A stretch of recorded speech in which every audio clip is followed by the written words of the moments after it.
तो गाइस कैसे हैं आप सब लोग। व्हाइट जेड के एपिसोड 55 के साथ हाजिर हो। तो लास्ट एपिसोड के एंड पे हमने देखा था कि हमारा सॉन्ग बेक जो होता है, सॉन्ग बेक नहीं सॉन्ग जोंग जो होता है, उसे यहाँ पर डिमोनिक ट्रेडिंग एसोसिएशन के बारे में इन्फॉर्मेशन मिल जाती है, जहाँ पर उसकी फैमिली की एक मार्शल आर्ट्स की बुक को बेचा जाने वाला है। तो हमारा सॉन्ग जोंग जो होता है वहाँ पर उस बुक को चोरी करने के लिए या फिर उस बुक को लेने के लिए निकल पड़ता है। हालांकि सॉन्ग जोंग को भी अच्छी तरह से पता होता है कि ये एक ट्रैप हो सकता है, वो लोग जहाँ पर उसे पकड़ने की कोशिश कर सकते हैं, क्योंकि जो भी वहाँ पर सॉन्ग फैमिली की मार्शल आर्ट्स को लेने के लिए आएगा वो सॉन्ग फैमिली के बचे कुछ मेंबर्स ही हो सकते हैं। जबकि मैडम ऑक्जी जो होती है वहां पर खड़ी खड़ी सोच रही होती है कि मुझे लगता है कि ये लड़का जो है ये अपना बदला लेने के लिए या फिर अपनी फैमिली को रिवाइव करने के लिए सब कुछ कर रहा है। लेकिन जिस तरह इसने लड़के ने यहाँ पर मुझसे रिक्वेस्ट की थी किसी को ढूंढने की, मुझे लगता है किसी को ढूंढ भी रहा है। तो यहीं पर से नेक्स्ट सीन जो होता है सामाई को दिखाता है कि सामाई वहां पर से अकेले वापस घर की तरफ चल पड़ती है। सामाई जो होती है अपने बचपन का सीन याद कर रही होती है। जब पहली बार वो लोग मिले थे, सामाई कहती है कि पहली बार जब जो लड़का हमें मिला था उस वक्त जो वहां पर बेहोश हो गया था और हम इसे उठाकर लेकर आए थे, और तब से लेकर अभी तक हम सभी लोग एक दूसरे के साथ एक फैमिली की तरह ही रहे हैं। हम सभी लोग यहाँ पर भाई बहनों की तरह ही हैं।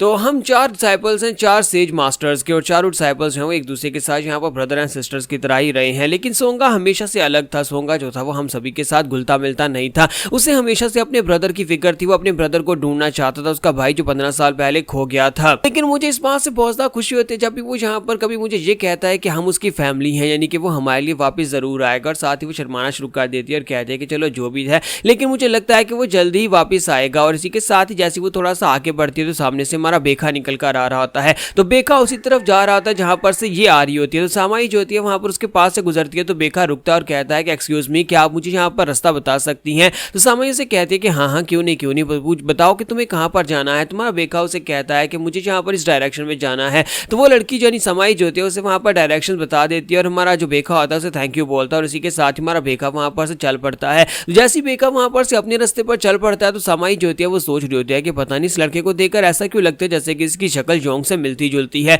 आए जो दोनों एक दूसरे के जैसे कैसे हो सकते हैं। और साथ ही वो कहती है कि हम लोग अभी भी जिस कोर्टिसियन हाउस से निकल कर आए हैं, ये लड़का उसी कोर्टिसियन हाउस की तरफ आगे बढ़ा है। इस लड़के का वहां पर क्या काम हो सकता है। तुम्हारा बेका जो होता है यहाँ पर से सीधा उस कोर्टिसियन हाउस में जा रहा था ताकि हाउ फैक्शन के लोगों के पास इन्फॉर्मेशन निकलवा सके। उसे जैंग मासू के बारे में इन्फॉर्मेशन चाहिए होती है ताकि वो जैंग मासू को किस तरह से मार सकता है। तुम्हारा बेका जो होता है वो कहता है तो बीजिंग फाइनली मैं यहाँ पर इस बड़े शहर में वापस आ ही गया हूँ। तो हमारा बेका काफी अरसे तक इस शहर से दूर था, इन 3 साल तक शहर से दूर था और अब यहाँ पर फाइनली वापस आ गया है। एक सीन शाम के वक्त का दिखाया जाता है जब शाम के वक्त यहाँ पर कोर्टिसियन हाउस में काफी ज्यादा रश लगा होता है, काफी सारे लोग यहाँ पर मजे करने के लिए आए होते हैं। तो लड़कियां जो होती हैं वहां पर हमारे बेका को देखने के बाद कहती हैं यंग मास्टर प्लीज यहाँ पर हमारे साथ है, हमारे पास सबसे बेस्ट सर्विसेज है, हमारे पास ये अच्छी लड़कियां। और वो लड़कियों को कह रही होती है कि जल्दी से आगे बढ़ो और आकर इसको यहाँ पर आकर ग्रीट करो। जबकि हमारा यंग मास्टर बेका उन लोगों से कहता है कि नहीं, मुझे यहाँ पर तुम्हारी डायरेक्टर से बात करनी है, जल्दी से जाकर अपनी मिस्ट्रेस को बुला कर लाओ। तो उसे कहती है कि सर आपको यहाँ पर गलतफहमी हुई है, यहाँ पर तो कोई मिस्ट्रेस नहीं है,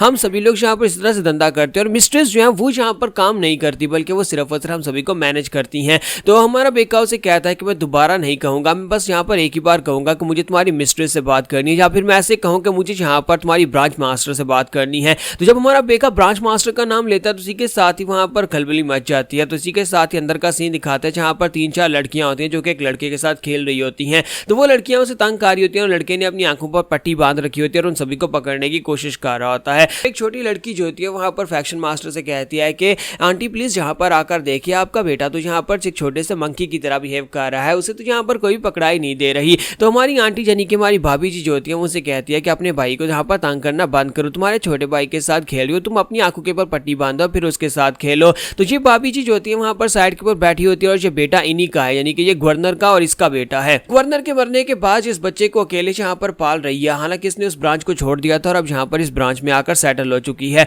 तो वो इन बच्चों को देखकर काफी ज्यादा खुश हो रही होती है कि ये बच्चे हमारा फ्यूचर है और ये लड़का जो कि यहाँ पर मेरे साथ है, यानी कि ये गवर्नर का बेटा। हालांकि ये इसकी बॉडी के अंदर एक नोबल का ब्लड है, कमांडर का ब्लड है, लेकिन इसके बावजूद ये अपनी मेन फैमिली में वापस नहीं जा सकता। ये मेरे साथ सारी जिंदगी इस कोर्टिसियन हाउस में रहेगा तो इसका नाम खराब होता रहेगा। हालांकि इसके अंदर नोबल ब्लड है, लेकिन काश यहाँ पर मेरे पास कुछ कनेक्शंस होते या फिर मेरे पास कोई ऐसा बंदा होता जो कि स्टेटस में काफी ज्यादा हायर होता और इसे इसके फादर के क्लैन में वापस लेकर जा सकता, जहां पर इसे इसके फादर की राइटफुल प्लेस मिल सकती, क्योंकि इसके फादर ने पहले कभी किसी से शादी नहीं की और ना ही उसकी कोई और औलाद है। तो इसका मतलब यह है कि ये गवर्नर की जगह के ऊपर उसकी जगह का उसका स्टेटस ले सकता है और उसकी फैमिली में क्लैन हेड की पोजीशन भी ले सकता है। लेकिन मुझे यहाँ पर इसके लिए कनेक्शन की जरूरत पड़ेगी, मुझे अपने बेटे को अगर इसके बाप की जगह दिलवानी है तो इसके लिए किसी पावरफुल बंदे की जरूरत पड़ेगी। तो इसी के साथ एक लड़की भागती वहां पर आती है और कहती है कि लेडी लूजो एक बहुत ही बड़ी गड़बड़ हो गई है। एक लड़का यहाँ पर आया और वो आपके बारे में जानता है, वो आपको फैक्शन मास्टर कह के पुकार रहा है। तुझे बात सुनने के बाद उसे कहती है कि ये क्या हो गया, मैंने तुम्हें कहा भी था कि यहाँ पर फिलहाल के लिए मुझे डिस्टर्ब मत करना, आज मैं अपने बच्चे के साथ खेल रही हूँ। तो वो लड़की काफी ज्यादा घबराई हुई होती है। तो इसी के साथ ही मिस ओक्जी जो होती है उसे कहती है अच्छा ठीक है मैं आती हूँ। और मिस ओक्जी जो होती है भागती हुई बाहर आती है और आने के बाद सभी लड़की और सभी लोग उसे कहते हैं कि आज कोर्टिसियन हाउस बंद हो गया है,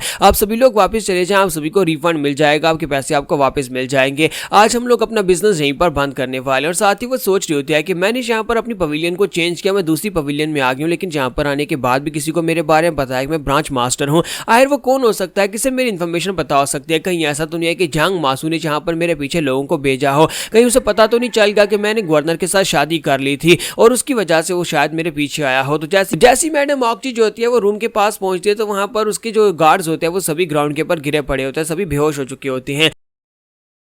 हालांकि उन सभी में से कोई भी जान से नहीं मरा होता, लेकिन सभी लोगों की हालत काफी खराब होती है। तो मैडम ऑक्जी कहते हैं कि ये क्या, इन सभी लोगों को किसी ने सबड्यू किया है, वो भी सिंगल स्ट्राइक के साथ, किसी को नुकसान भी नहीं पहुंचा। आईजी बंदा कौन हो सकता है? जबकि अंदर से आवाज आती है। तो हमारा बेका उसे कहता है प्लीज मुझे माफ करिएगा, मैं तो यहाँ पर ब्रांच मास्टर से मिलने के लिए आया हूँ, मेरे पास इन्फॉर्मेशन हासिल करने के लिए और कोई तरीका नहीं था, इसी वजह से मुझे यहाँ पर ब्रांच मैनेजर को बुलाने के लिए ये सब कुछ करना पड़ा। तो मिस जो ऑक्जी जो होती है वहां पर उसकी आवाज सुनने के बाद सोच रही होती है कि मैंने ये आवाज पहले भी कहीं पर सुनी है। बेका उसे कहता है कि मैं काफी हैरान हो रहा हूं कि आप यहाँ पर हैं भाभी जी, मैं तो आपको काफी अरसे से ढूंढ रहा था कि शायद आप ही मुझे कहीं पर मिल जाएं, लेकिन आप इस जगह के ऊपर आकर सेटल हो चुकी हैं, तो काफी अरसे के बाद आपसे मिल रहा हूं, आप कैसी हैं? तो भाभी जो होती है वो भी उसे देखकर काफी ज्यादा हैरान होती है और उसे कहती है कि बच्चे तुम यहाँ पर क्या कर रहे हो? और साथ ही उसे अपने साथ लेकर दूसरे रूम के अंदर आती है, उसे वहां पर चाय देती है और उसे कहती है मैं तो बहुत ज्यादा सरप्राइज हो रही हूँ कि तुम उस जंग से जिंदा कैसे निकल आए, जबकि वहां पर जंग मासू ने सभी लोगों को मरवा दिया था, जहां तक कि ग्रैंड मार्शल भी मर चुके हैं, ग्रैंड मार्शल की पूरी फैमिली मर चुकी है, फिर तुम अकेले जिंदा कैसे बचकर आ गए हो?